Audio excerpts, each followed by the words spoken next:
Friends, आज हम बताने जा रहे हैं बीए या बीएससी सेकेंड सेमेस्टर का मैथमेटिक्स एग्ज़ाम 2024-25 में जो हुआ उसका पेपर को। उस पेपर का नाम है मैट्रिसेस एंड डिफरेंशियल इक्वेशन। यानी मैट्रिसेस एंड डिफरेंशियल इक्वेशन को हम डिस्कस करेंगे।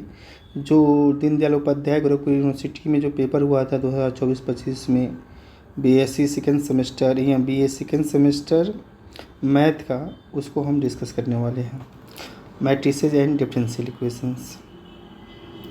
अब देखते हैं, इसमें कुछ थ्योरी पोर्शन लिखा गया है, इस बात को हम ध्यान देते हैं। करें कि ये system of non homogeneous linear equation. ये system of non homogeneous linear equation क्या होता है?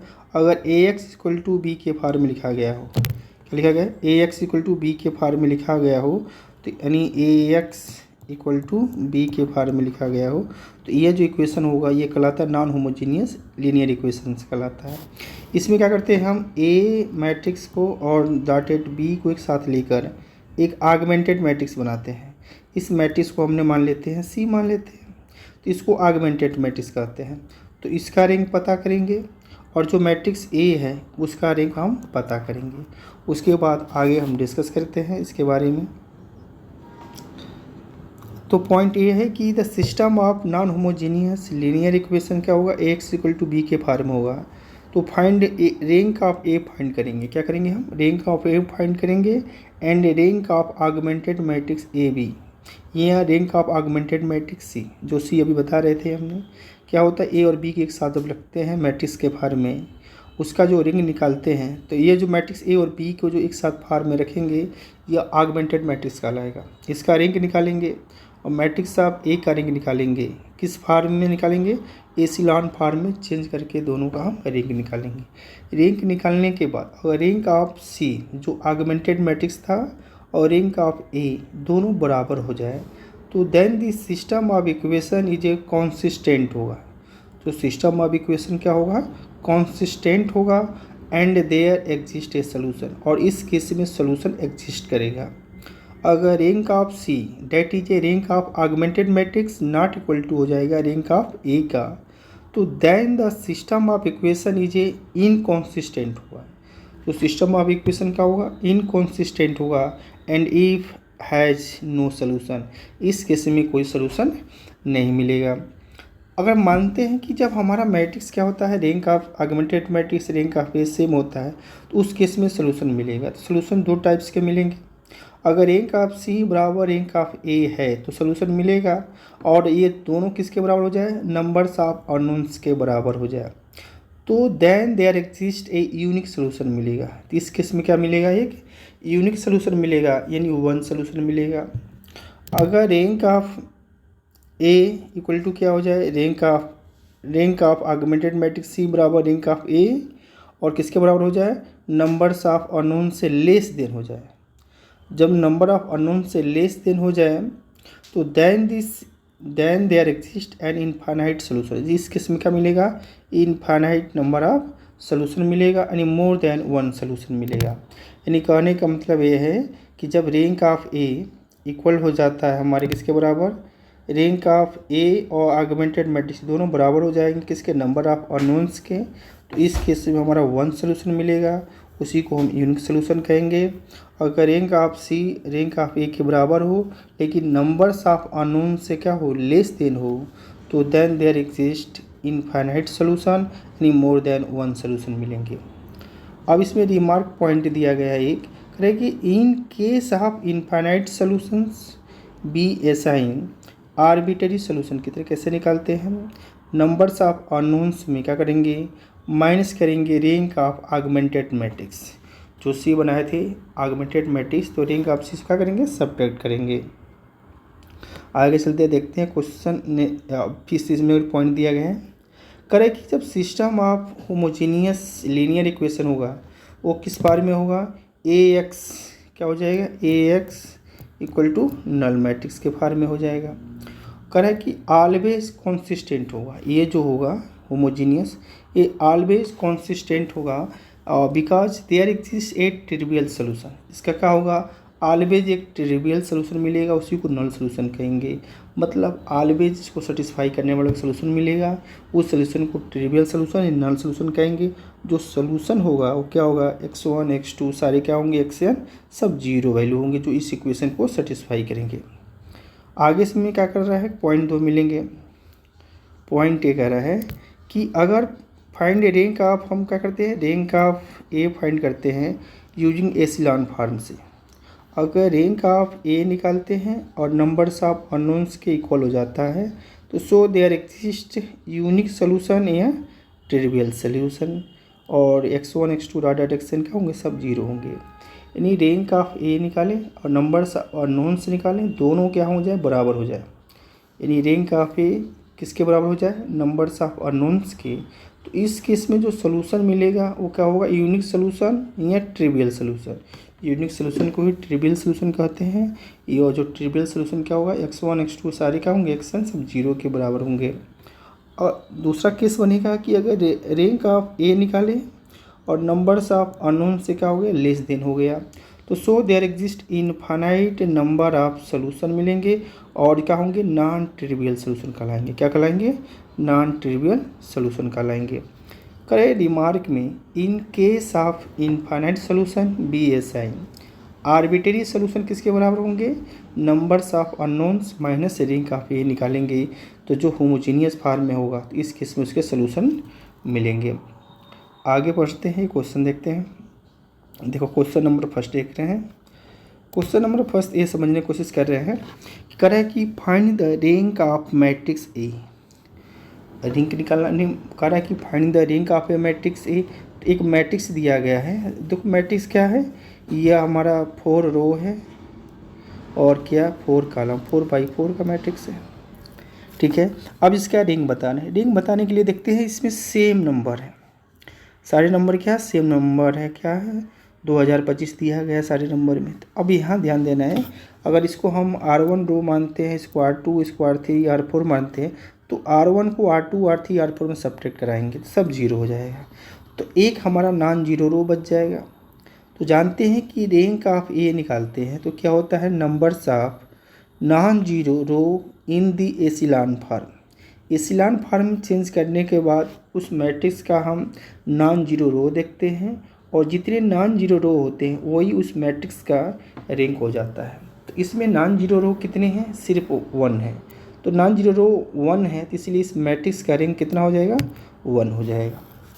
तो रैंक निकालने के लिए हम एसिलॉन फॉर्म यूज़ करते हैं, उससे आसानी से हो जाता है। तो एसिलॉन फॉर्म क्या करते हैं कि एसिलॉन फॉर्म के लिए हम बताए थे कि डायगोनल के नीचे क्या करेंगे, सारे एलिमेंट को हम जीरो करते हैं और कोशिश करते हैं कि डायगोनल के एलिमेंट 1 हो जाए, ये तो और आसानी से हम जीरो कर सकते हैं। अगर 1 ना हो तो किसी का मल्टीपल भी हो तो उससे भी हम आसानी से जीरो बना सकते हैं।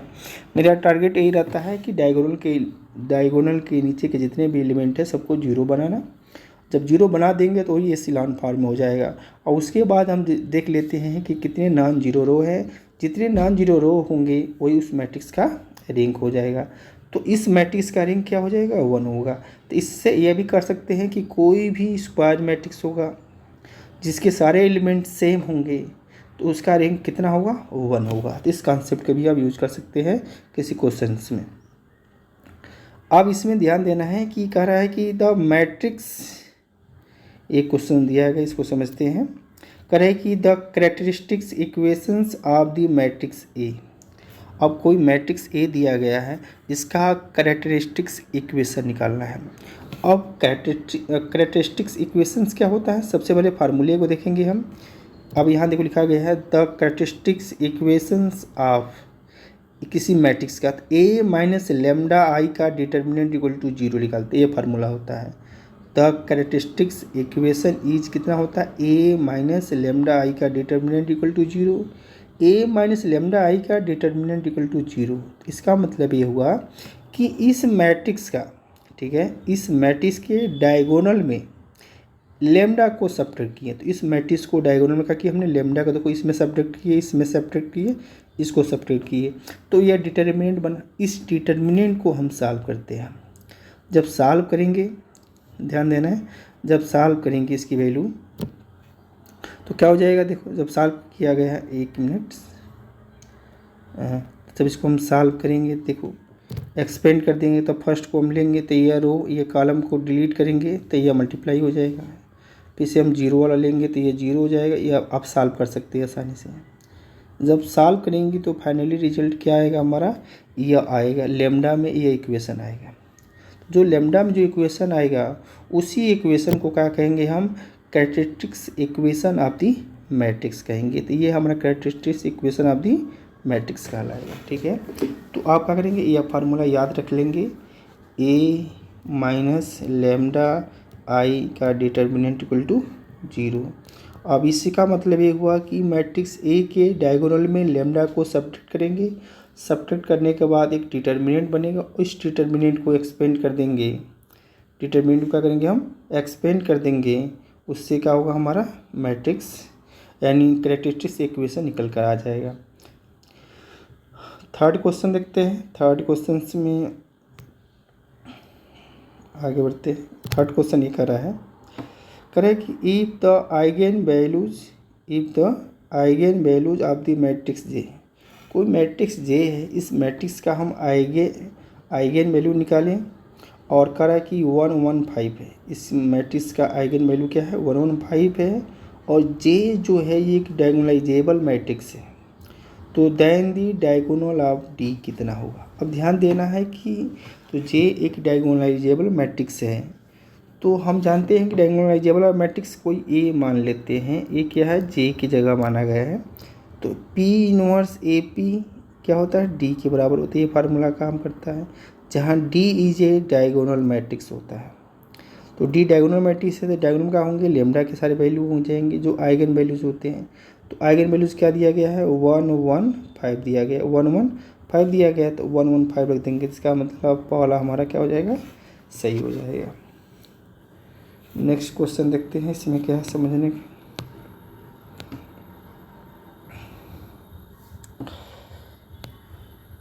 नेक्स्ट क्वेश्चन ये देखते हैं,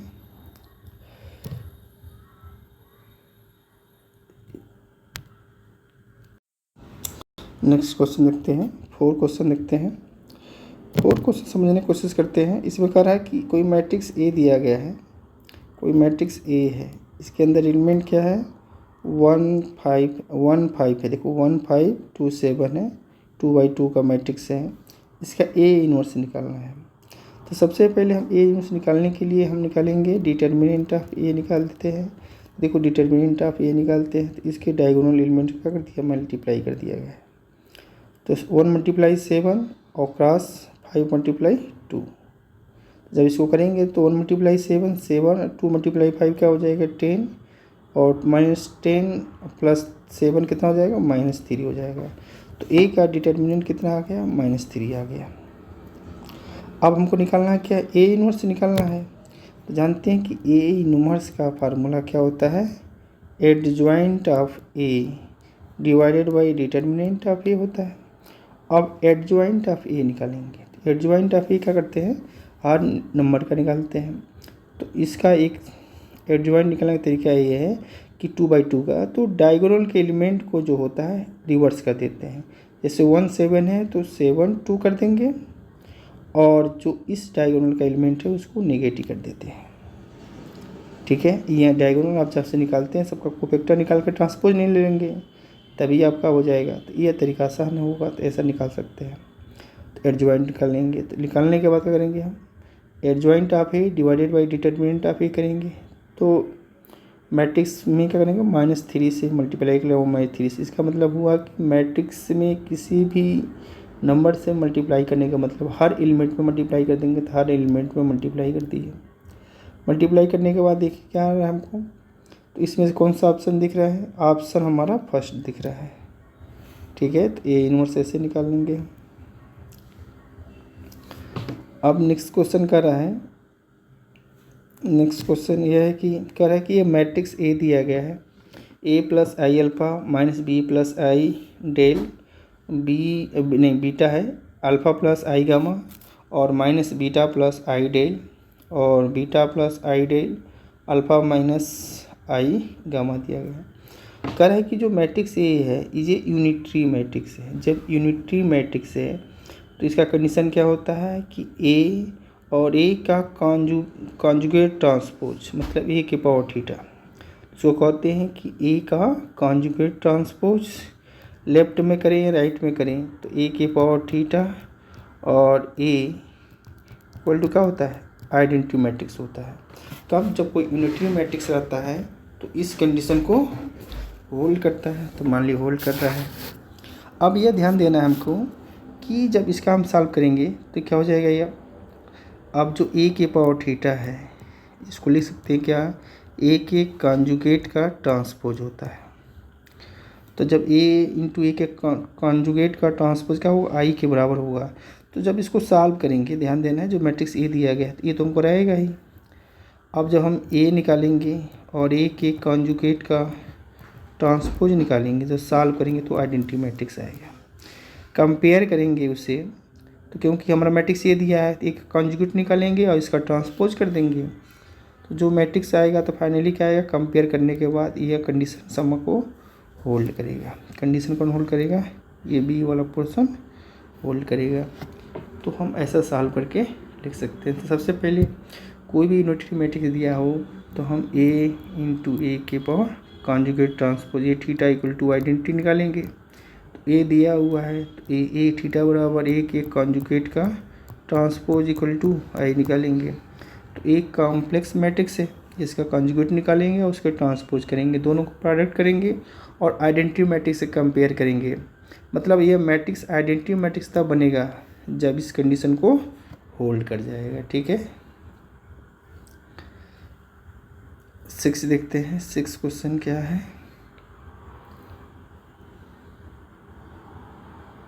ठीक है। 6 क्वेश्चन में 1 मिनट। 6 क्वेश्चन ये है, द सिस्टम्स ऑफ इक्वेशंस। ये इक्वेशन दिया गया है, ये कैसा इक्वेशन, ये इस बार में है A X equal to null matrix, यानी होमोजीनियस इक्वेशंस है। तो होमोजीनियस इक्वेशन सबसे पहले क्या करते हैं, हम रेंज पता कर लेते हैं। तो रेंज पता करने के लिए इस मैट्रिक्स ए का ए दिया गया है, इसका हम डिटर्मिनेंट निकाल लेते हैं। जब डिटर्मिनेंट निकाले तो इसकी वैल्यू क्या आ गई, 2 आ गई। डिटर्मिनेंट निकाल लेंगे, 2 आने के बाद क्या करेंगे, ए का डिटर्मिनेंट क्या होगा, नॉट इक्वल टू 0 हुआ। तो इसका मतलब मैट्रिक्स ए का जो रैंक होगा वो क्या होगा, लेस देन 3 होगा। क्या होगा, लेस देन 3 होगा। तो जब लेस देन 3 हो जाएगा, क्योंकि 2 तो हो नहीं रहा है, तो लेस देन 3 हो जाएगा। तो इस केस में क्या हो जाएगा कि rank of A less than और इक्वल टू 3, यानी नॉट इक्वल टू 3, यानी लेस देन क्या हो जाएगा, इसका रैंक 3 हो जाएगा। ध्यान देना है।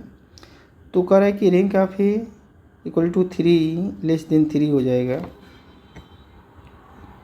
नॉट इक्वल टू 3 मैंने इसका रैंक 3 हो जाएगा, नहीं लेस देन 3 नहीं होगा। ध्यान देना है, क्योंकि इस मैट्रिक्स का आर्डर 3/3 है ना, मैट्रिक्स का आर्डर कितना है, 3/3 का है। जो मैट्रिक्स का आर्डर कितना है, 3/3 का है। तो इसको सॉल्व किया हमने, तो इसका डिटरमिनेंट 0 नहीं आया, तो ए इसका रैंक लाएगा, इसका आर्डर ही इसका रैंक लाएगा। तो मैट्रिक्स ए का जो आर्डर है यानी रैंक ऑफ ए जो हो जाएगा ये 3 हो जाएगा, और नंबर्स ऑफ अननोन्स भी 3 है। तो इस केस में कैसा सोल्यूशन मिलेगा, ट्रिवियल सोल्यूशन मिलेगा। कैसा सोल्यूशन मिलेगा, ट्रिवियल सोल्यूशन मिलेगा। तो ये ध्यान देना है, ये कंडीशन आगे भी यूज़ कर लेंगे हम। अब ये जो हम बताए थे कि अगर रैंक ऑफ ए क्या हो जाए, इक्वल हो जाए नंबर्स ऑफ अननोन्स के, तो नंबर्स ऑफ अननोन्स कितने हैं, 3 के इक्वल हो जा रहा है। तो इस केस में क्या होगा, हमको ट्रिवियल सोल्यूशन मिलेंगे, यानी ऑप्शन सी इसका सही हो जाएगा। और देखा ये लिखा गया है, तो सिस्टम है जो ओनली द ट्रिवियल सोल्यूशन होगा। सारे वैल्यू क्या होंगे, x बराबर 0, y बराबर 0 और z बराबर 0 होंगे। देखते हैं कि ये 7 क्वेश्चंस क्लियर पेज नहीं आया है, नेक्स्ट में इसका 8 किया गया है। नेक्स्ट वाला देख लेते हैं इसको। अब यहाँ देख लेते हैं, देखते हैं 8 देख लो। 8 में यह समझ में आ रहा है, करें कि if the rank of matrix A, matrix ए का जो रैंक दिया गया है 2 दिया गया है, तो वैल्यू ऑफ अल्फ़ा बताना है। जब मैट्रिक्स का रैंक आर्डर देखो, मैट्रिक्स का आर्डर क्या है, 3/3 है, लेकिन रैंक 2 दिया गया है, तो इसका मतलब हुआ कि determinant of A equal to 0 है। ठीक है, तो डिटर्मिनेंट आप इक्वल टू 0 कर दिए। अब इसको सॉल्व किए, सॉल्व करने के बाद कितना आया, 0 मान कर चले, सॉल्व किए तो लेमडा का वैल्यू कितना आ गया, 2 आ गया। लेमडा का वैल्यू कितनी आ गई, 2 आ गई।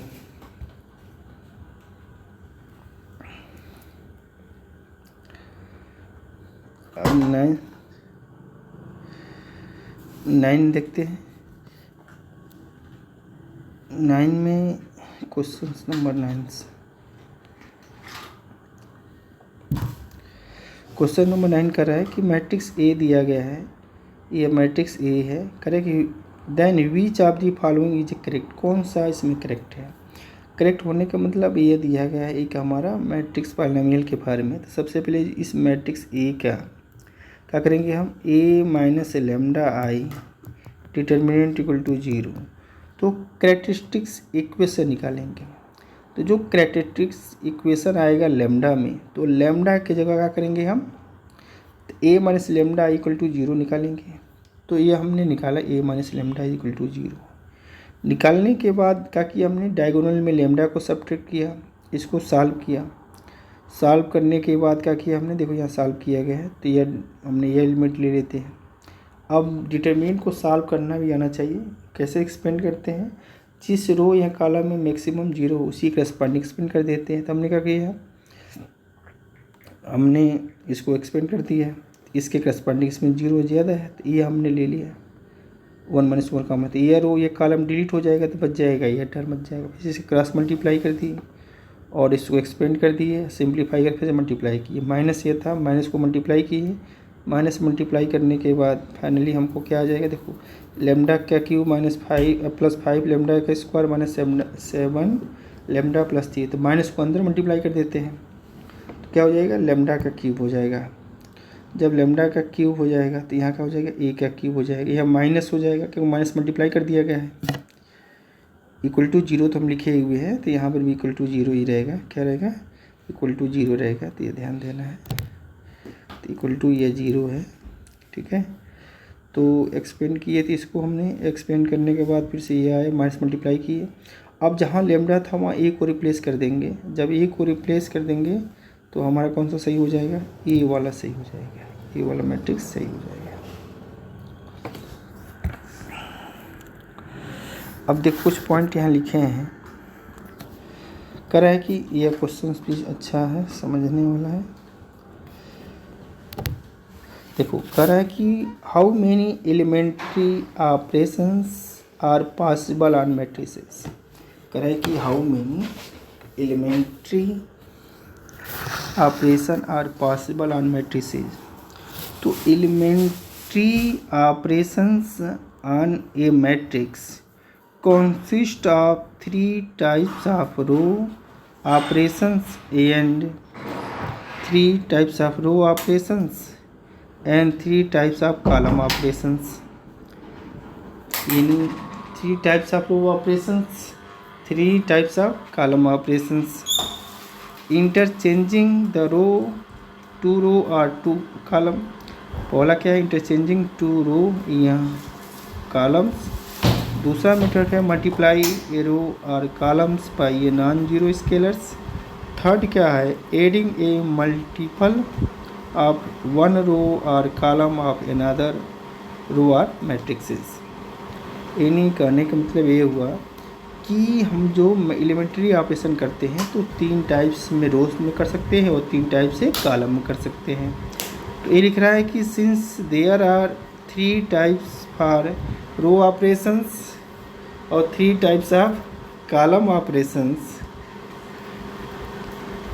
तो total numbers of elementary operations कितना होगा, 3 + 3 6 हो जाएगा। तो इसका आंसर कितना हो जाएगा, 6 हो जाएगा, ये ध्यान देना है। नेक्स्ट क्वेश्चन देखते हैं।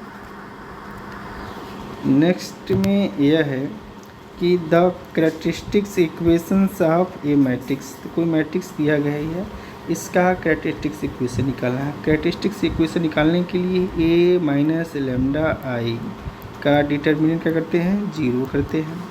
अब इसको सॉल्व करते हैं। तो ए माइनस लेमडा आई का डिटर्मिनेंट इक्वल टू 0। अब डायगोनल में क्या करेंगे, लेमडा को सब्ट्रैक्ट करेंगे या क्रॉस मल्टीप्लाई कर देंगे। क्रॉस मल्टीप्लाई की तो जब क्रॉस मल्टीप्लाई किए तो ये क्या हो जाएगा, 1 माइनस लेमडा 3 माइनस लेमडा हो जाएगा, और ये 2 मल्टीप्लाई ये हो जाएगा, तो -4 मल्टीप्लाई 2 हो जाएगा। इसको मल्टीप्लाई करेंगे तो लेमडा का स्क्वायर -4 लेमडा प्लस 3, अब माइनस से क्या होगा, 4 दूनी 8 हो जाएगा। बैलेंस करेंगे इसको, थोड़ा सा ऐड करेंगे तो क्या होगा, -8 3 -5 हो जाएगा।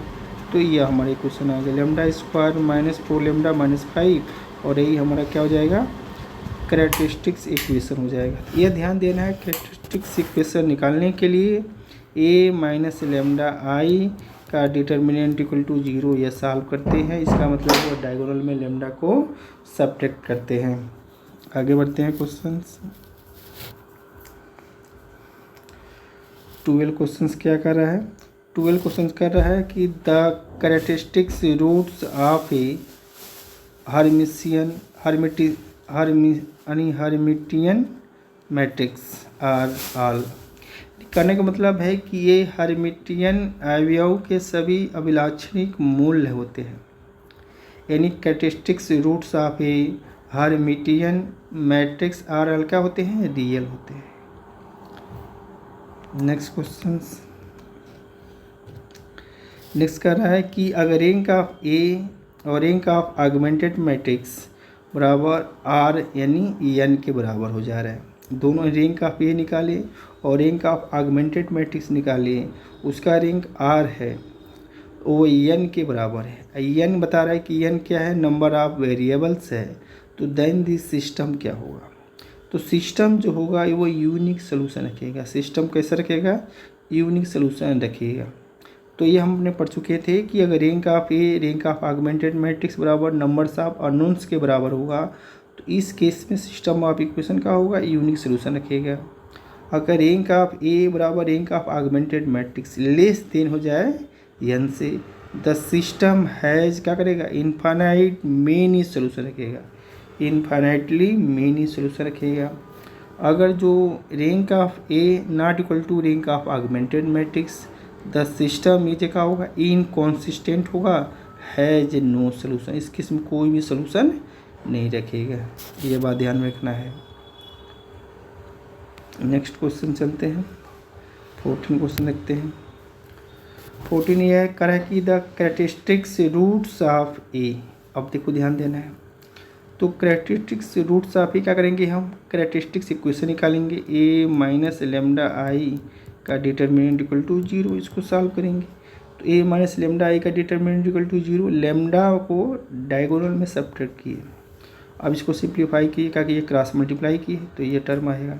अब इसमें लेमडा की वैल्यू क्या हो जाएगी, एक 3 हो जाएगी, एक -1 आएगी। तो यही कह रहा है कि कैरेक्टरिस्टिक्स रूट्स क्या कहलाएंगे, जो लेमडा की वैल्यू आएंगे उसी को हम कैरेक्टरिस्टिक्स रूट्स कहेंगे। यह बात ध्यान में देना है।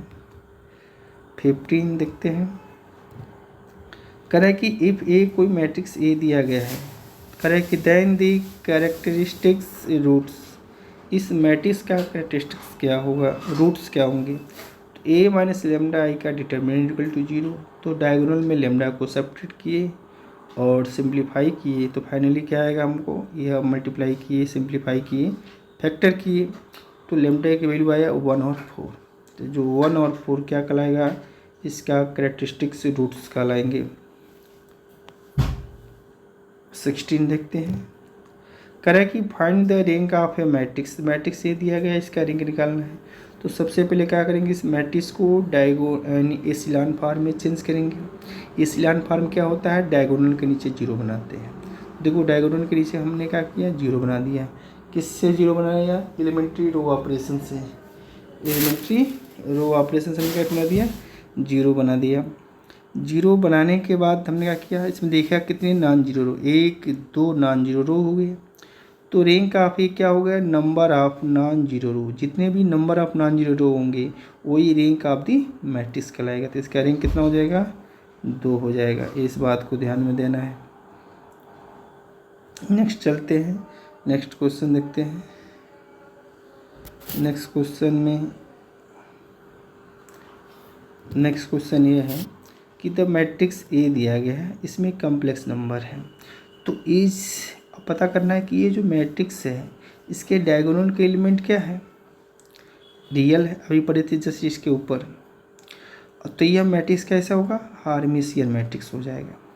अब इसको चेक करने की प्रॉपर्टी कैसे होता है कि कोई भी मैट्रिक्स हार्मिशियन मैट्रिक्स होगा तो ए बराबर ए का ट्रांसपोज कॉन्जुगेट ट्रांसपोज का होता है बराबर होता है। तो इसमें हो जा रहा है, तो ए का ट्रांसपोज कॉन्जुगेट का होता है बराबर होता है। और कंडीशन क्या होता है कि जो ए आई जे होता है वो बराबर होता है ए जे आई के कॉन्जुगेट का। तो इसका देखो एलिमेंट इस एलिमेंट के कॉन्जुगेट के बराबर होगा। इसका एलिमेंट रियल है तो ये रियल ही रहेगा, ये कॉम्प्लेक्स है तो इसका ये कॉन्जुगेट के बराबर हो जा रहा है।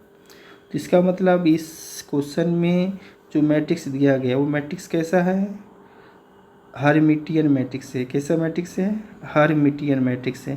तो यह ध्यान देना है कि हर्मिटियन मैट्रिक्स इसका आंसर हो जाएगा। नेक्स्ट क्वेश्चन देखते हैं। नेक्स्ट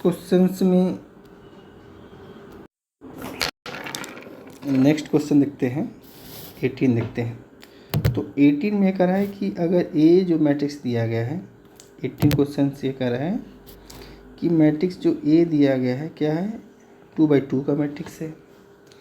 अब कह रहा है कि ए के पावर 8 कितना होगा, ए दिया गया। तो सबसे पहले ए के पावर ए स्क्वायर हम निकालते हैं। ए स्क्वायर का मतलब ए मैट्रिक्स का ए में मल्टीप्लाई करते हैं तो एक पैटर्न बन जाएगा। इसमें 5 कॉमन लेते हैं, आइडेंटिटी मैट्रिक्स क्या हो जाएगा, ये 5i बन जा रहा है। मतलब स्क्वायर निकाल कर हमने देखा कि एक पैटर्न बना, उस पैटर्न को हमने अरेंज कर दिया आइडेंटिटी के फॉर्म में। अब ए के पावर 8 को हमने लिखा है जो ए स्क्वायर के टर्म में अरेंज किया, ए स्क्वायर के टर्म में हम अरेंज कर सकते हैं क्योंकि ए के पावर 8 को लिख सकते हैं, ए स्क्वायर का पावर 4 लिख सकते हैं क्योंकि पावर का होल पावर मल्टीप्लाई हो जाता है। अब ए स्क्वायर कितना है 5i, तो 5i कर देंगे यहाँ पर। तो यहाँ क्या हो जाएगा 5i, तो इसका पावर 4 का हो जाएगा 5 के पावर 4 हो जाएगा, i के पावर 4 हो जाएगा। i आइडेंटिटी है तो इसका i ही रहेगा। i के पावर 4 लिख सकते हैं क्या हम, 5 का स्क्वायर और 5 का स्क्वायर।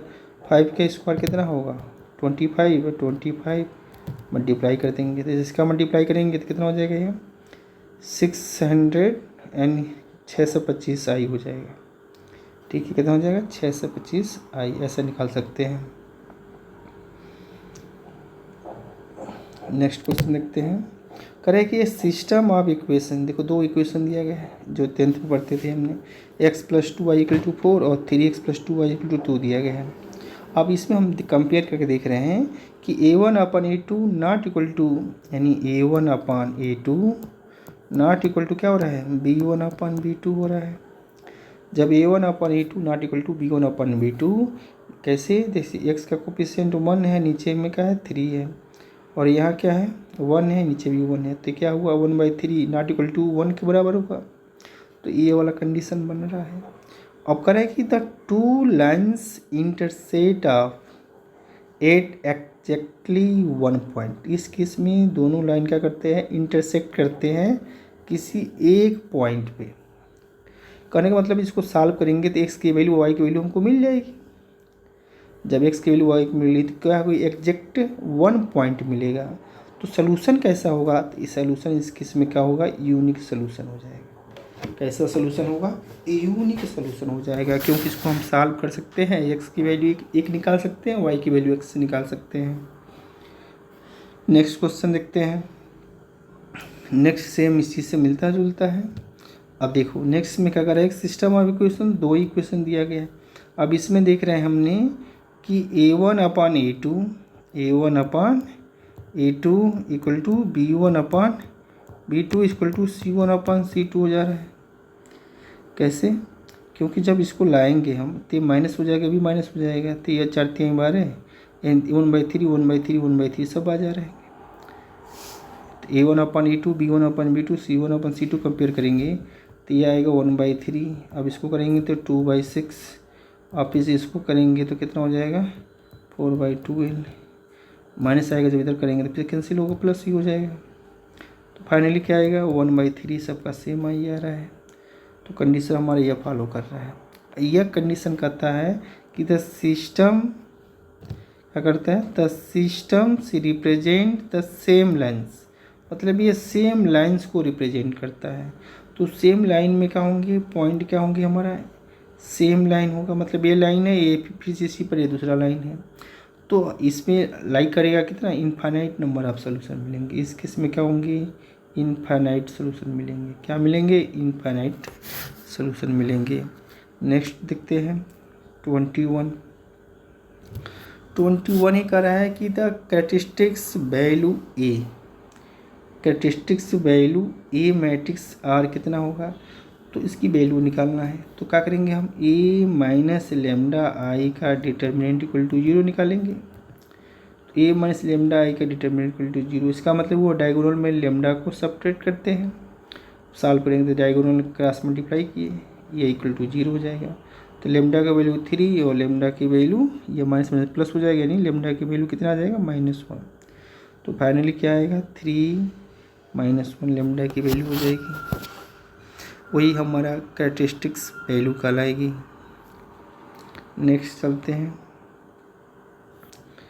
नेक्स्ट में देखते हैं कि करें कि the eigen value of A कितना है, 2 3 4 है। तो then the eigen value of A square, मतलब ए की आइगन वैल्यू कुछ दिया गया है और कुछ दिया गया है, करें कि ए स्क्वायर का आइगन वैल्यू बताना है हमको। तो यहाँ eigen value of a matrix क्या है, 2 3 4 है। तो आइगन वैल्यू ए स्क्वायर निकालना है। एक थ्योरम होती है कि lambda is a eigen value of the matrix A, lambda is a eigen value of the matrix A, तो देन लेमडा के power n is the eigen value of A के power n हो जाता है। अगर आइगन वैल्यू ए का पता है तो eigen value of A square क्या करेंगे, इसका हम स्क्वायर कर देंगे। तो 2 का स्क्वायर 4, 3 का स्क्वायर 9 और 4 का स्क्वायर कितना हो जाएगा, 16। तो मतलब सी वाला ऑप्शन क्या हो जाएगा, सही हो जाएगा। नेक्स्ट चलते हैं, नेक्स्ट क्वेश्चन ये है कि P इनवर्स ए पी किसके बराबर होता है, D के बराबर होता है, ध्यान देना है। P इनवर्स ए पी क्या होगा, D के बराबर होता है, where D is a diagonal matrix containing the eigen value, किसको कंटेन करता है, eigen value of A, A की जो आइगन वैल्यू है उसको कंटेन करता है, और एलांग इट्स डायगोनल में, किसके एलांग, इट्स मेन डायगोनल के एलांग क्या करता है, वो आइगन वैल्यू को कंटेन करता है। तो P इनवर्स ए पी का होगा, D इन डायगोनल मैट्रिक्स हो जाएगा। 24 देखते हैं, 24 में ये कह रहा है कि A is a unitary matrix, तो देन ए इनवर्स क्या हुआ, अगर ए इज ए यूनिटरी मैट्रिक्स है तो देन ए इनवर्स किसके बराबर होगा। आप ध्यान देना है कि A is a unitary matrix है तो ए के पावर थीटा, यानी ए के पावर थीटा को कहते हैं कॉन्जुगेट ट्रांसपोज इनटू ए, क्या होगा, आई आ रहा है, तो इसको कहेंगे कि ये जो मैट्रिक्स है ये यूनिटरी मैट्रिक्स है। अब ध्यान देना है, जब इसमें ए के जो ट्रांसपोज है उसको हम लिख सकते हैं, ध्यान देना है, ए इनवर्स दोनों साइड में मल्टीप्लाई कर दी हमने, दोनों साइड में मल्टीप्लाई कर दी, तो क्या हो जाएगा, A into A inverse identity matrix हो जाएगा, I into A inverse identity आ जाएगा। तो फाइनली हमको आ जाएगा ए थीटा बराबर ए इनवर्स। तो ए थीटा बराबर ए इनवर्स आ रहा है, तो ए इनवर्स की वैल्यू क्या आ जाएगी, ए थीटा आ जा रही है। अब यही हमने पढ़े थे कि A matrix A is a unitary if A के पावर थीटा ए बराबर I, where A theta is the conjugate transpose, क्या होता है, कॉन्जुगेट ट्रांसपोज होता है। तो इस केस में क्या होगा कि अगर ए जो यूनिटरी मैट्रिक्स है तो ए इनवर्स भी क्या होगी, यूनिटरी मैट्रिक्स होगी। ये बात याद कर लेना है, अगर कोई मैट्रिक्स ए है वो यूनिटरी मैट्रिक्स है तो उसका जो इनवर्स निकालेंगे वो भी क्या होगा, यूनिटरी मैट्रिक्स होगा। नेक्स्ट चलते हैं 25, नेक्स्ट चलते हैं 25 में क्या कर रहा है, करें कि if the eigenvalues of A, अगर आइगन वैल्यूज ऑफ ए क्या है, 4 6 9 है, 4 6 9 है, तो then the eigen value of A inverse, A inverse का आइगन वैल्यू क्या हुआ, करें कि A is the eigen value, A is the eigen value 4 6 9, तो ए इनवर्स का आइगन मान पूछ रहा है।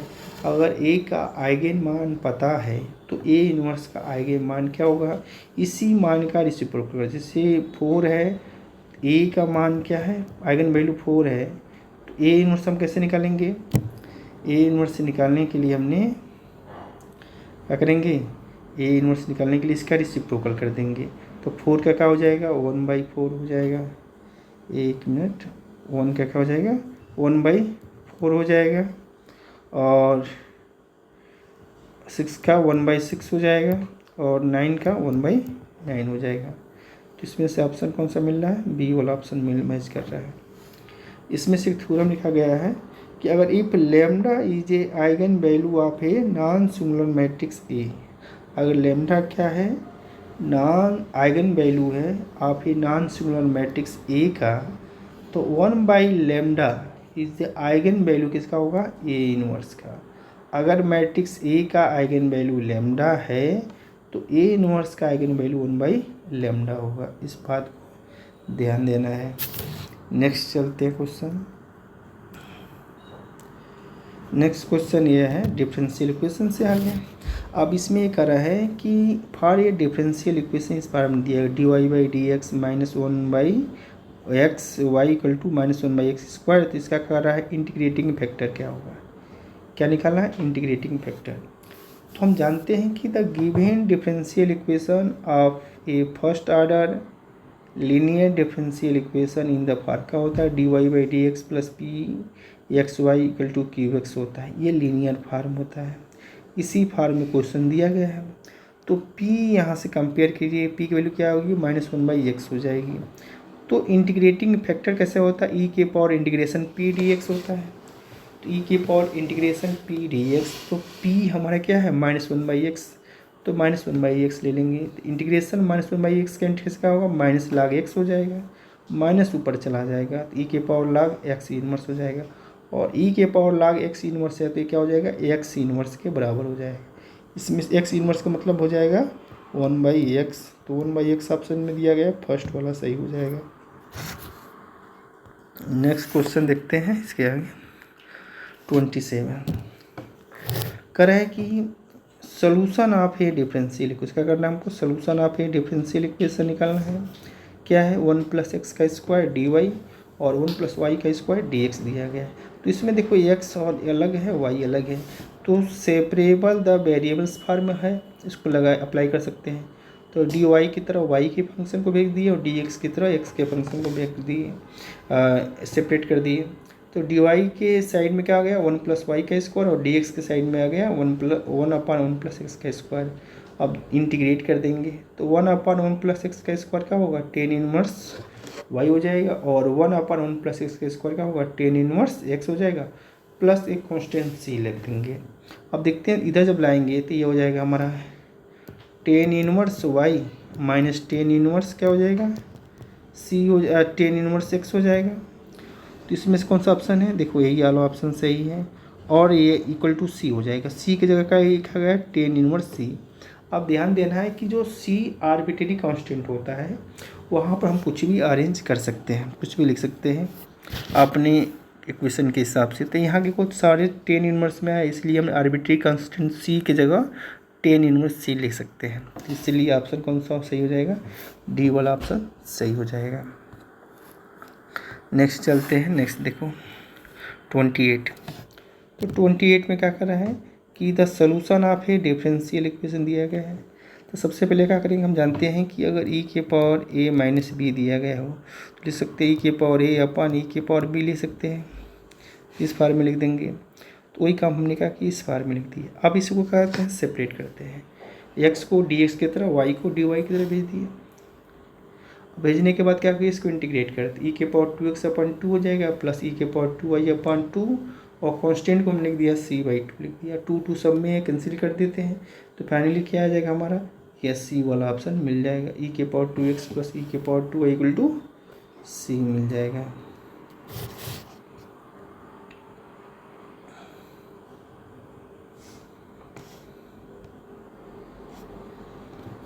अब कह रहा है कि solution of ax + hy + g dx + hx + by + f dy = 0 होगा। तो इसका सोल्यूशन क्या होगा, तो यह समझना है कि यह यह जो इक्वेशन है इन द फॉर्म है M D x plus N D Y, यानी एग्जैक्टनेस चेक करेंगे इसका हम। तो del M by del Y निकालेंगे, कितना आ गया, एच आ गया। और del N by del X निकालेंगे, यह एच आ गया। क्योंकि हमने कंपेयर कर लिया M D x plus N D Y, जो डी एक्स के कोफिशिएंट है उसको हमने एम माना और डी वाई के कोफिशिएंट है उसको हमने एम माना। तो यह एम हो गया पोर्शन, और यह हमारा पोर्शन क्या हो गया, एन हो गया। कंपेयर किए तो del M upon del Y H I और del N by del X भी एच आया, और del M by del Y equal to del N by del x हो रहा है। तो इसका मतलब equation is exact differential equation हो जाएगा। जब एग्जैक्ट डिफरेंशियल इक्वेशन हो जाएगा तो इसका सोल्यूशन क्या करते हैं, इंटीग्रेटिंग करते हैं एम को विथ रिस्पेक्ट टू एक्स का। तो हमने क्या किया, इंटीग्रेट कर दिया, यह इंटीग्रेशन साइन है, ध्यान देना है। इंटीग्रेट कर दिया इसको एक्स के रिस्पेक्ट में, तो ये हमको आ गया। अब जो इक्वेशन एन था उसको भी हमने एन के मतलब ये वाला पोर्शन मान सकते हैं, ये वाला पोर्शन हमारा एम है, एम डी एक्स की तरह और एन डी वाई के फॉर्म में। तो अब जो एन वाला टर्म था, तो term in N only containing Y, सिर्फ वाई वाले को लेंगे। तो ये क्या होगा, बी वाई प्लस एफ, जिसमें एक्स रहेगा उसको छोड़ देंगे और कांस्टेंट टर्म और वाई वाला लेंगे। तो वाई स्क्वायर बाई 2 और एफ वाई हो जाएगा। अब दोनों का क्या कर देंगे, कंबाइन कर देंगे। ये जो इंटीग्रेशन किए हैं एम का और एन का, तो दोनों का यह आ जाएगा इक्वल टू सी।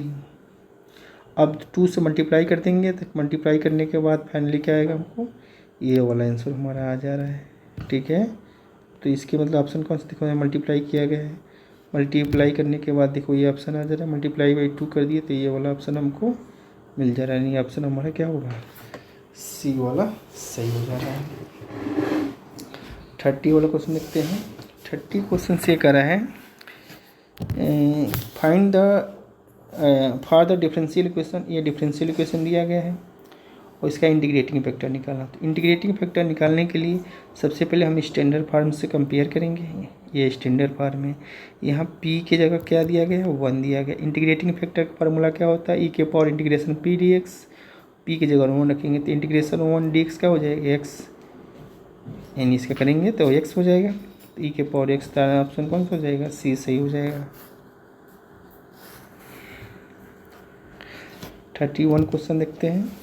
31 है कि the general solution for a differential equation Y बराबर X P plus A under root 1 plus P square is क्या होगा।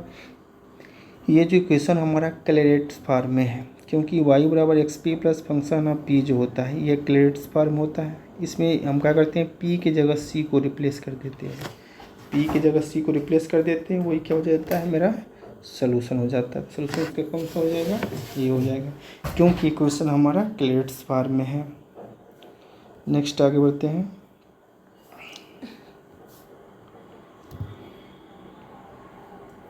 नेक्स्ट क्वेश्चन देखते हैं।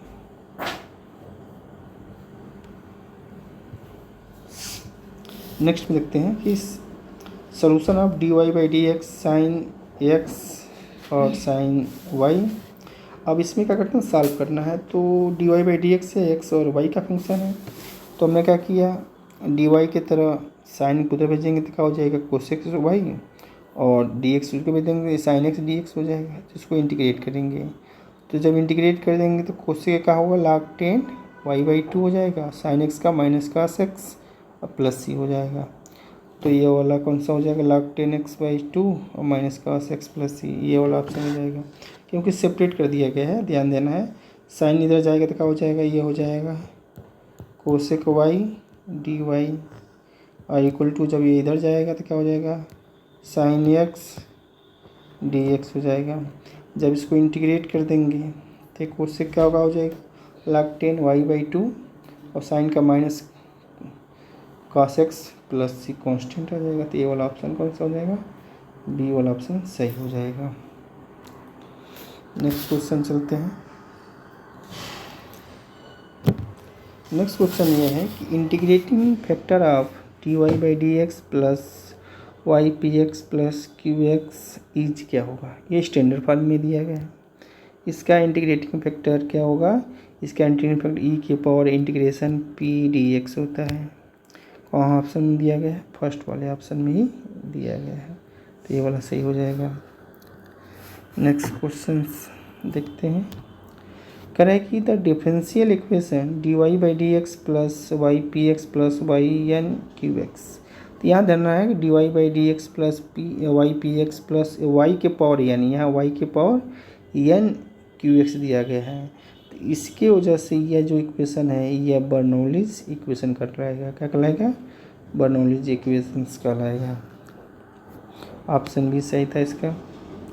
35 पे क्वेश्चन देखते हैं। 35 को समझने की कोशिश करते हैं। 35 में कह रहा है कि the differential equation D two Y upon D X two plus x D Y by D x equal to 2 is. अब इसका कह रहा है कि आर्डर बताइए, डिग्री बताइए। तो हाईएस्ट डेरिवेटिव, इसका हाईएस्ट डेरिवेटिव पता करते हैं। हाईएस्ट डेरिवेटिव कितना है इसका?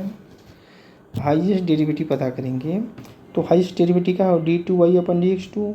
तो हाईएस्ट डेरिवेटिव 2 है तो इसका आर्डर कितना हो जाएगा? 2 हो जाएगा। पावर ऑफ हाईएस्ट डेरिवेटिव, तो पावर ऑफ हाईएस्ट डेरिवेटिव क्या हो गया? डिग्री 1 हो गया। तो इसका मतलब आर्डर 2 है, इसका डिग्री 1 है। तो ऑप्शन कौन सा हो जाएगा? डी वाला सही हो जाएगा। 36 समझने की कोशिश करते हैं। 36 क्या है? कह रहा है कि the differential equations of the family of circle. क्या है? Family of circles of radius are whose centre lies on the x axis. मतलब क्या है कि एक सर्कल है, differential equation of the family of circle of radius R है और सेंटर जो उसका है lies on the x axis. उसका जो सेंटर लाई कर रहा है एक्स एक्सिस पे लाई कर रहा है। सेंटर क्या कर रहा है? एक्स एक्सिस पे लाई कर रहा है। तो यहाँ लिखा गया है तो उसका इक्वेशंस क्या होगा? तो यहाँ थोड़ा सा समझ लेना है हमको कि the general equations of a circle with radius R centre क्या हो जाएगा? h0 हो जाएगा। क्योंकि एच से पे लाई कर रहा है तो एक्स कोऑर्डिनेट होगा, वाई कोऑर्डिनेट क्या हो जाएगा? 0 हो जाएगा। तो ये सेंटर क्या होगा इसका? h0 मान लेते हैं। ठीक है, सर्कल जो होगा तो x पॉइंट पर है। तो यहाँ ध्यान देना है कि the general equation of the circle with radius r हो जाएगा और सेंटर क्या होगा? h0। h0 क्यों मान रहे हैं? क्योंकि यह जो है x एक्सिस पे लाई कर रहा है तो x कोई कोऑर्डिनेट होगा, y कोऑर्डिनेट क्या हो जाएगा? 0 हो जाएगा।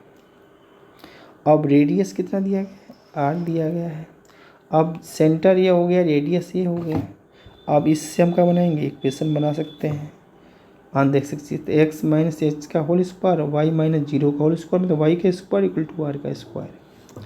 अब ये हमारा इक्वेशन हो गया। कौन सा इक्वेशन हो गया? तो यह circle of radius are whose centre lies on the x axis. तो ये इक्वेशन हो गया। अब इस इक्वेशन को डिफ्रेंशिएट करेंगे तो ये डिफरेंशियल इक्वेशन बन जाएगा। तो कह रहा है कि eliminate the arbitrary constant H. जो आर्बिट्री कांस्टेंट क्या है? एच, जो हम अपने मन से माने हैं। इसको एलिमिनेट करना है तो इसको डिफ्रेंशिएट किए तो पावर का किए तो 2x माइनस एच और x का करेंगे तो 1 हो जाएगा। फिर यहाँ करेंगे तो 2y, y क्या होगा? dy by D x. R given है तो कांस्टेंट है 0 हो जाएगा। इसको 2 क्या करेंगे? कैंसिल कर दिए हमने, ये बचा। अब x माइनस एच की वैल्यू निकाल लिए तो minus Y D Y by D x. अब इसकी वैल्यू क्या करते हैं? इस इक्वेशन में रख देते हैं। रखने के बाद यह वैल्यू आ जाएगी हमको। स्क्वायर करेंगे तो फाइनली हमको ये आ जाएगा। अब इसमें वाई स्क्वायर कॉमन ले लेंगे तो D Y by D X का whole square plus 1 equal to R square. तो ये ऑप्शन कौन सा हो रहा है? सी वाला ऑप्शन मिल रहा है। ठीक है, तो अब ये ध्यान देना है कि डिफरेंशियल इक्वेशन हम बना सकते हैं। सबसे पहले उसका एक क्वेश्चन बनाएं और उसमें जो आर्बिट्री कांस्टेंट होंगे उसको एलिमिनेट करेंगे। आर्बिट्री कांस्टेंट क्या होंगे? जो अपने मन से मानेंगे उस इक्वेशन को बनाने के लिए। तो जैसे सेंटर तो दिया था कि एक्स एक्सिस पर टच कर रहा था, हमने अब मन से माना कि एच का कोऑर्डिनेट 0 हो गया तो x coordinate h, y coordinate 0 मान लिया। रेडियस आर गिवन तो ये कांस्टेंट की तरह काम करेगा। नेक्स्ट चलते हैं। नेक्स्ट क्वेश्चन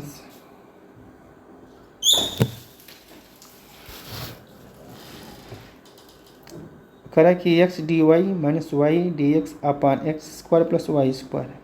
तो देखते हैं कि यह किसका डिफ्रेंसिएशन है। ध्यान देना है। अब नीचे एक्स का स्क्वायर वाई का स्क्वायर आ गया है। अब इसको ध्यान से समझना है कि यह डिफ्रेंशिएशन इसको चेक कर सकते हैं इससे। तो यह tan inverse y by x होता है, tan inverse y by x का डिफ्रेंशिएशन होता है। तो tan inverse y by x का डिफ्रेंशिएट करेंगे तो 1/1 प्लस एक्स का स्क्वायर, फिर एक्स का करेंगे d Y by D x, तो क्या हो जाएगा यह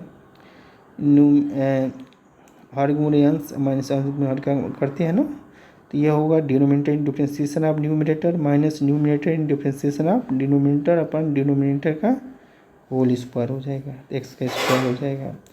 तो इसका हमने डिफ्रेंशिएशन किया कोसेंट रूल से। अब इसको सिंप्लीफाई किया तो फाइनली हमको क्या मिला, ये इक्वेशन मिल जाएगा।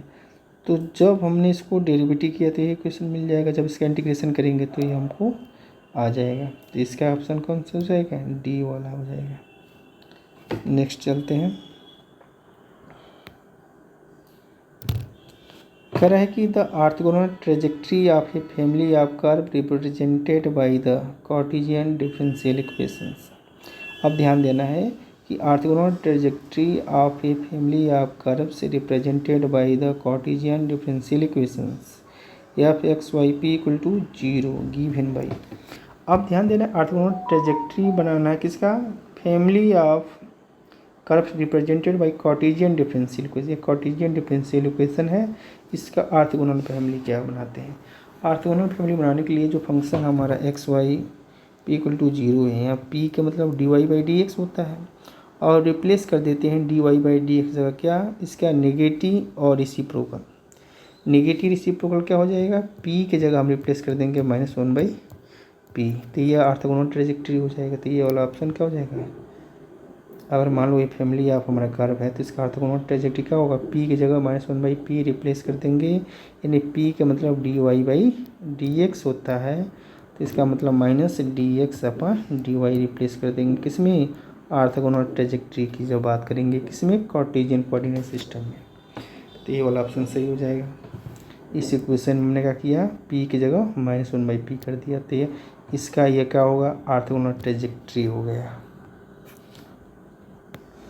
यहाँ लिखे भी हैं। नेक्स्ट क्वेश्चन करें कि set of orthogonal trajectory of the family of curve whose differential equation क्या, phi are theta D R D theta equal to 0 है। तो is find the differential equation, इसका डिफरेंशियल इक्वेशन क्या है। इसके पहले वाला कार्टेशियन में था, ये क्या है पोलर में है। तो इसमें क्या करेंगे, देखो आर थीटा तो रहेगा ही, अब जहाँ D r by d theta है वहाँ रिप्लेस कर देंगे -r का स्क्वायर, और D theta by d r replace कर देंगे। तो आर और थीटा पोलर में होगा, तो d r by d theta का जगह रिप्लेस कर देंगे -r का square d theta by d r. तो यह जो इक्वेशंस है phi are theta D r by d theta, और इसका जब d r by d theta का जगह रिप्लेस कर देंगे -r का square -r square d theta by d r, तो ये ऑर्थोगोनल ट्रेजेक्ट्री का एक सेट हो जाएगा। तो ये वाला ऑप्शन इसमें सही हो जाएगा, क्योंकि आर थीटा रहेगा और D r by d theta की जगह -r का square d theta by d r replace कर देंगे। यहाँ साइड में लिखने की कोशिश किया गया है कि orthogonal trajectory is a replacing d r by d theta बराबर -r का square d theta by d r replace कर देंगे। 40 क्वेश्चन देखते हैं। करें कि ये differential equation M D x plus N D Y equal to 0 is called an exact differential equation कहलाएगा कब, जब del M by del Y equal to del N by del x हो। कौन सा ऑप्शन मिल रहा है इसमें, डी वाला ऑप्शन मिल रहा है। Del M by del Y equal to del N by del x जब इस फार्म में हो, किस फार्म में हो कि M D x plus N D y हो इक्वल टू 0। तो ये एग्जैक्ट डिफरेंशियल इक्वेशन कहलाएगा कब, जब del M by del y निकालें और del N by del x निकालें, दोनों इक्वल आ जाए।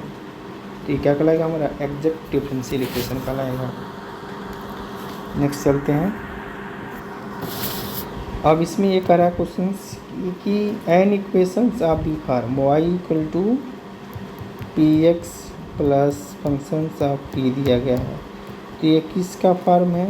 ये जो कहलाएगा यह क्लेरेट्स फार्म, फार्म नहीं फार्म कहलाएगा, क्लेरेट्स फार्म कहलाएगा। क्या कहलाएगा? क्लेरेट्स फार्म कहलाएगा। ठीक है, तो इसमें ऑप्शन कौन सा हो जाएगा? सी वाला सही हो जाएगा। अब देखो 42 के देखते हैं। 42 में ये कर रहा है complete the solution of differential equation. अब इसमें देख रहे हैं साइन का साइन है, इसको हम तोड़ देंगे साइन ए माइनस बी के फार्म और इक्वल टू पी हो जाएगा। साइन इनवर्स को उधर ले जाएंगे तो साइन इनवर्स पी हो जाएगा, वाई को इधर ले जाएंगे, इसको इधर ट्रांसफर करेंगे तो यह आ जाएगा वाई बराबर p x function of P के फार्म में आ जाएगा। आ गया कि नहीं? तो ये क्लेरेट्स फार्म है। क्लेरेट्स फार्म में क्या करते हैं कि जहाँ पी रहता है वहाँ सी को रिप्लेस कर देते हैं।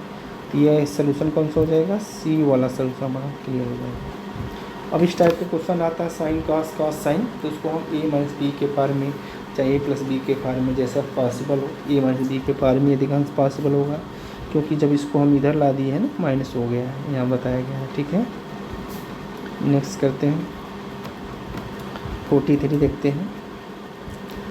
43 में कह रहा है the orthogonal trajectory of the system of parabola. ये पैराबोला दिया गया है, इनमें एक पैराबोला का इक्वेशन दिया गया है, इसका ऑर्थोगोनल ट्रेजेक्ट्री निकालना है। तो सबसे पहले क्या करेंगे, हम इसका डिफरेंशियल इक्वेशन बनाएंगे।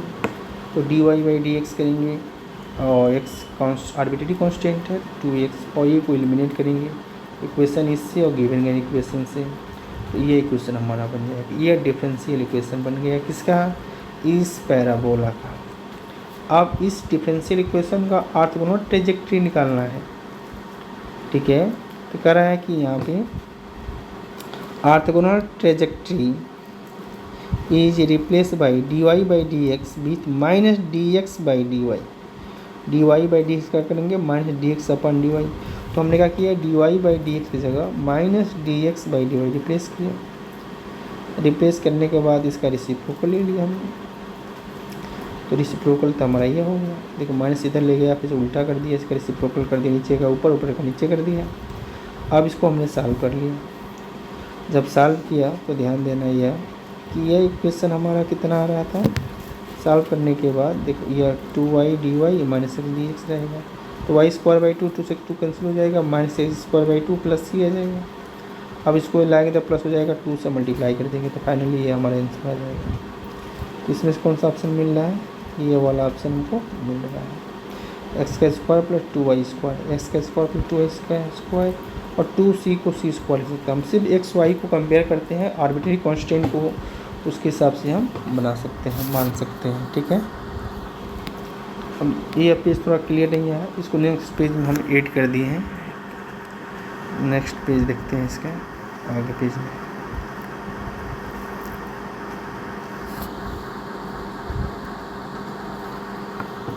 अब देखो कह रहा है कि solution of y equal to p x plus a p 1 minus p is क्या होगा।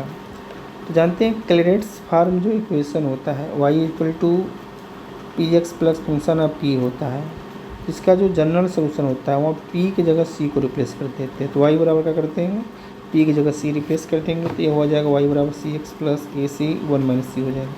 तो इसका सोल्यूशन क्या हो जाएगा, क्योंकि ये क्लेरेट्स फार्म में है तो जहाँ p है वहाँ c को रिप्लेस कर देंगे, तो y बराबर सी एक्स प्लस ए सी 1 माइनस सी हो जाएगा। तो ये ऑप्शन हमारा सी सही हो जाएगा। 49 देखते हैं, 49 को समझने की कोशिश करते हैं।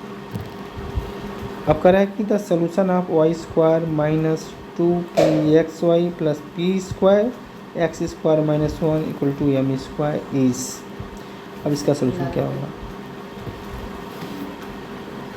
इसका सोल्यूशन क्या होगा। नेक्स्ट क्वेश्चन देखते हैं। नेक्स्ट में ये कह रहा है कि नेक्स्ट क्वेश्चन में कह रहा है कि the general equations Y square minus 2pxy plus P square into X का square minus 1 equal to M का स्क्वायर। तो सबसे पहले देखते हैं कि ये जो इक्वेशन दिया गया है the put in the Clairaut's form, इसको क्लेरेट्स फॉर्म में हम पुट करेंगे। तो ये देख रहे हैं कि होल स्क्वायर दिख रहा है, वाई का स्क्वायर माइनस 2px प्लस ए स्क्वायर माइनस पी का स्क्वायर और एम का स्क्वायर। तो वाई माइनस पी एक्स का होल स्क्वायर बना देते हैं। इस टर्म को लेकर क्या बन जाता है होल स्क्वायर। अब पी स्क्वायर को उधर कर देते हैं मल्टीप्लाई करके, एम स्क्वायर को उधर कर देते हैं, तो फाइनली ये आ जाएगा हमारा वाई बराबर p x plus minus under root p का स्क्वायर प्लस एम का स्क्वायर, इस फॉर्म में बन जाएगा। जब इस इक्वेशन को हम जब सॉल्व करेंगे तो ये मल्टीप्लाई कर देंगे, तो ये हमारा क्या हो जाएगा, ये हो जाएगा वाई माइनस पी एक्स का होल स्क्वायर हो जाएगा, और ये अब माइनस से जो चला जाएगा तो ये पी स्क्वायर प्लस एम का स्क्वायर हो जाएगा। अब ध्यान देना है जब इसको सॉल्व करेंगे तो ये इस फॉर्म में आ जाएगा। अब ये क्लेट्स फॉर्म में होगा। क्लेट्स फॉर्म में क्या करते हैं, पी की जगह हम सी को रिप्लेस कर देते हैं, वही जनरल सोल्यूशन हो जाएगा। तो फाइनली हमारा ये वाला ऑप्शन सही हो जाएगा। नेक्स्ट क्वेश्चन देखते हैं 50। करें कि द जनरल इक्वेशन एक्स का स्क्वायर माइनस 2x वाई का स्क्वायर प्लस वाई का स्क्वायर वाई के पावर 4 एक्स के power 4 minus 2x Y square plus Y के power 4 D x minus 2x का square minus Y minus 4x Y का square plus sine Y D Y equal to 0। अब इसको क्या करेंगे हम, यह एन एग्जैक्ट डिफरेंशियल इक्वेशन, यह एग्जैक्ट डिफरेंशियल इक्वेशन कैसे हम कि यह हमारा M D x plus N D Y equal to G के फॉर्म में है, तो del M by del Y निकालते हैं और del N by del X निकालते हैं। और जब यह बराबर इक्वल आ जाता है तो क्या हो जाएगा, एग्जैक्ट डिफरेंशियल इक्वेशन हो जाएगा। इसको आगे सॉल्व किया गया है, देखते हैं। देखो ये इक्वेशन हमारा है, तो इसको सॉल्व करने के लिए तरीका यही है कि अरेंज करते हैं हम क्वाड्रेटिक फार्मूले से। जब अरेंज करेंगे क्वाड्रेटिक फार्मूले से तो हमको क्या आ जाएगा, इस फॉर्म में, यानी यह थोड़ा सा मल्टीप्लाई हो जाएगा, तो यह थोड़ा आ जाएगा हमारा y माइनस पी एक्स आ जाएगा का होल स्क्वायर आ जाएगा। वो अरेंज करके हमने सॉल्व किया था, सेम टू सेम है, कोई दिक्कत नहीं है। इस तरह भी सॉल्व कर सकते हैं, तो कठिन होगा। और जो 50 वाला क्वेश्चन था उसको हमने इस फॉर्म में अरेंज किया है, M D x plus N D y, तो एम की वैल्यू इतनी थी, एन की वैल्यू इतनी थी, और इसको सिंप्लीफाई करके हमने ये लिख दिया है। अब del M by del y निकला और del N by del x निकला, तो फाइनली दोनों क्या है, सेम ही है, दोनों की वैल्यू क्या है, सेम आया, तो यह del M by del y हो जा रहा है, यानी क्या हो जाएगा, del M by del y to del N by del x, तो डिफरेंशियल इक्वेशन क्या हो जाएगा, एग्जैक्ट डिफरेंशियल इक्वेशन हो जाएगा। और कुछ पेज जो क्लियर नहीं था उसको यहाँ समझने की कोशिश किया गया है। करें कि orthogonal trajectory of the family of circle, ये सर्कल का इक्वेशन दिया गया है और ये पैरामीटर्स है, तो इसका ऑर्थोगोनल ट्रेजेक्ट्री क्या है।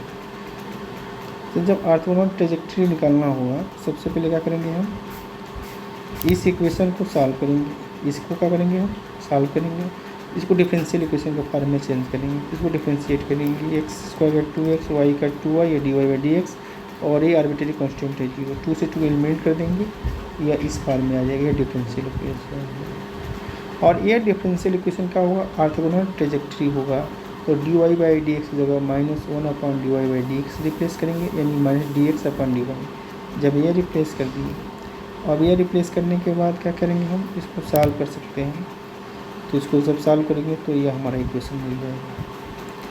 ठीक है, तो इस कर्व का ये क्या हो जाएगा, orthogonal trajectory of the families हो जाएगी। ठीक है, तो इसका क्या हो जाएगा, x बराबर, इसको रिप्लेस कर सकते हैं सी वाई, तो वाई बाई सी, तो इसमें कौन सा ऑप्शन मिल रहा है, डी वाला ऑप्शन मैच कर रहा है। ठीक है, ए वाला ऑप्शन सही हो जाएगा। 45 देखते हैं, 45 छोड़े थे, 45 में था कि solution of y plus y 1 plus x d x equal to x 1 minus Y D Y equal to 0।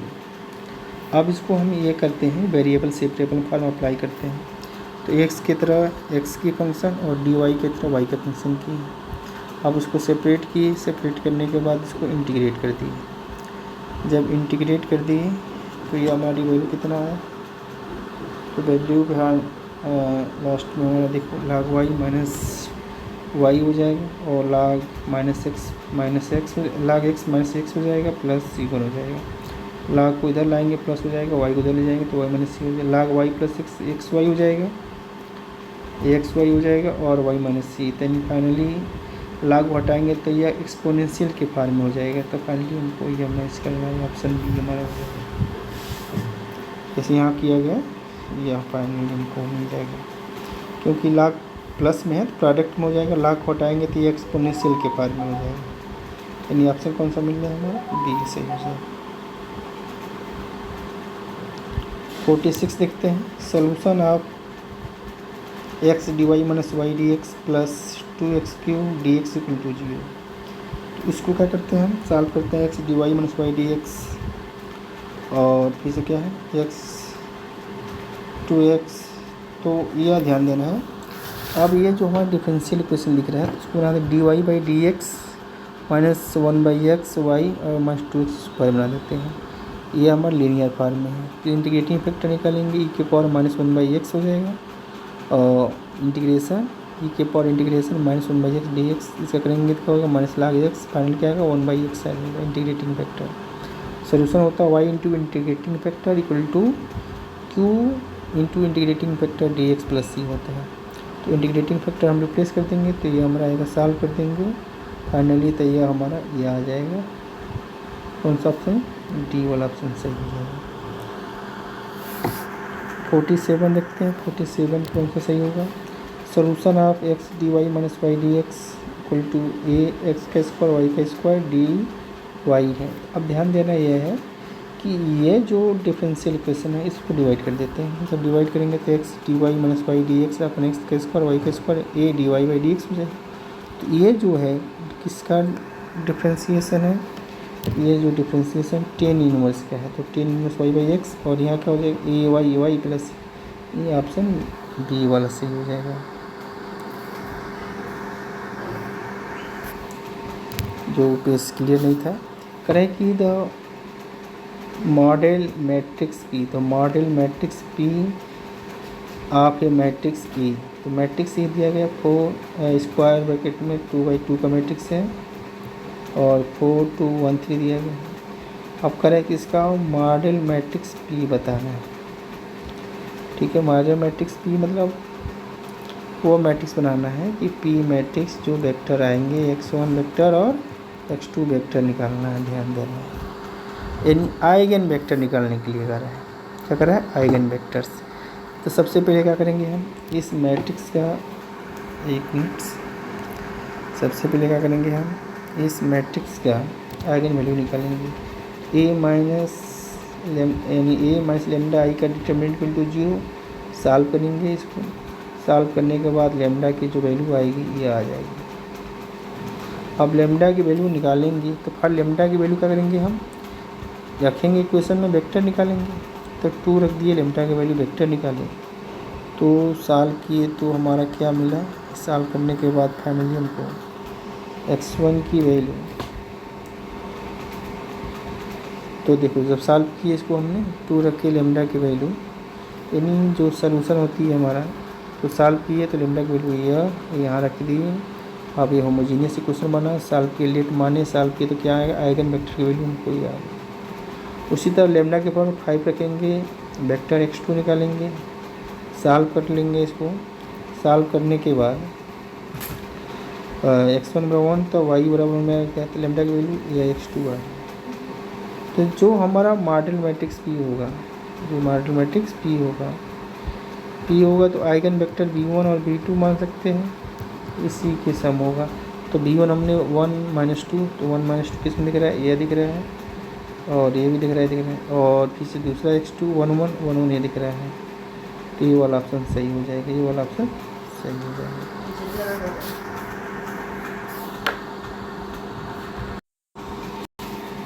Last question 7 जो था छोटा हुआ था, इसमें देख ध्यान देना है कि द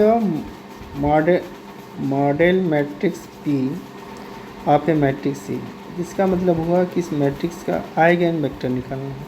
तो हमने लेमडा की वैल्यू निकाल लिया था 2 और 5, उसी करस्पॉन्डिंग हमने निकाल लिया, 2 का करस्पॉन्डिंग हमने वेक्टर निकाल लिया था, तो यह वेक्टर आया था। इक्वेशन को सॉल्व किए हमने तो आइगन वेक्टर हमारा x1 मिला। दूसरा लेमडा बराबर 5 रखे, इसको सॉल्व किए हमने होमोजीनियस बनाकर, तो यह मान के वैल्यू क्या आ गया, हमारा दूसरा वेक्टर आ गया। जब हम P निकालेंगे तो ये क्या हो जाएगा हमारा x1 कामा x2 मैट्रिक्स के बाहर रखेंगे, यही हमारा क्या होगा मॉडल मैट्रिक्स P का लाएंगे। ठीक है, तो कौन सा मैच कर रहा है, ये मैच कर रहा है, ये सही हो जाएगा। 8 देखते हैं, 8 क्वेश्चन छूटा हुआ था उधर। Correct the rank of matrix A, ये दिया गया है इज ए 2, तो then the value of alpha. तो मैट्रिक्स का रैंक 2 है, इसका ऑर्डर क्या है 3/3 है, तो डिटर्मिनेंट ऑफ ये क्या हो जाएगा 0 हो जाएगा। तो डिटर्मिनेंट ऑफ 0 क्या, इस मैट्रिक्स को हमने सॉल्व किया, एक्सपेंड कर दिया और लैम्डा की वैल्यू यहाँ से निकाल दिया। लैम्डा की वैल्यू क्या आ गई 2, ये वाला ऑप्शन सही हो जाएगा। 9 देखते हैं। 9 ये कह रहा है कि मैट्रिक्स ए दिया गया है और इस मैट्रिक्स ए का है कि each of the one is correct, कौन इसमें करेक्ट होगा, यानी मैट्रिक्स पहले हमें फॉर्म होगा। सबसे पहले ए एस लैम्डा आई का डिटरमिनेंट इक्वल टू 0 का करेंगे, सॉल्व करेंगे। तो ये हमने किया, इसको एक्सपेंड किया, सॉल्व करेंगे। सॉल्व करने के बाद फाइनली हमको एम मिला इक्वल टू 0 और इस लैम्डा के जगह माइनस को रिप्लेस कर देते हैं, तो ये फाइनली आ जाएगा हमारा लैम्डा का क्यूब माइनस 5 लैम्डा का स्क्वायर प्लस 7 लैम्डा माइनस 3 और 3 हो जाएगा। जब मैट्रिक्स रिप्लेस करेंगे तो ए की जगह क्या करेंगे हम, लैम्डा की जगह ए को रिप्लेस कर देंगे। तो ए का क्यूब माइनस 5 ए स्क्वायर प्लस 7 ए माइनस आई, यहाँ क्या करेंगे मैट्रिक्स ए 3 की जगह आई लिख देंगे। तो यही कौन सा ऑप्शन सही हो जाएगा, ये वाला ऑप्शन सही हो जाएगा इक्वल टू 0। ठीक है, एक मिनट कहाँ से